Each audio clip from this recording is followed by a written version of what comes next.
Hi hello வணக்கங்க எல்லாருக்கும். எல்லாம் நல்லா இருக்கிறீங்களா? இன்றைக்கி நம்ம ரேணுகா வீட்டு சமையலில் ஆரோக்கியமான சுவையான டக்குன்னு நம்ம ஈஸியாக வீட்டில் செய்யக்கூடிய வெந்தய சாதம் தாங்க. உடம்பை குளிச்சு தரக்கூடிய வெந்தய சாதம் தாங்க செஞ்சுக்கிறேன். இது எப்படி செய்யுது அப்படின்னு சொல்லிட்டு ஃபுல் வீடியோ லிங்க் வந்து நான் இது கூட கொடுத்துருக்குறேங்க.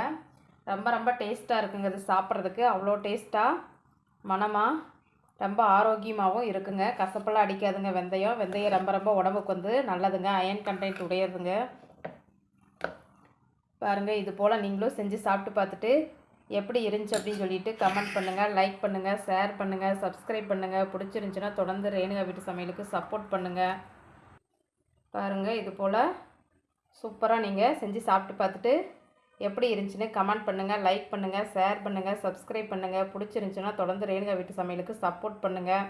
ஒரு தடவை செஞ்சு சாப்பிட்டிங்கன்னா திரும்ப திரும்ப சாப்பிடணும் போலயே தோணுங்க. அவ்வளோ டேஸ்ட்டாக இருக்குங்க இது. நன்றிங்க. நாளைக்கு இன்னொரு சமையலில் நம்ம சந்திக்கலாங்க.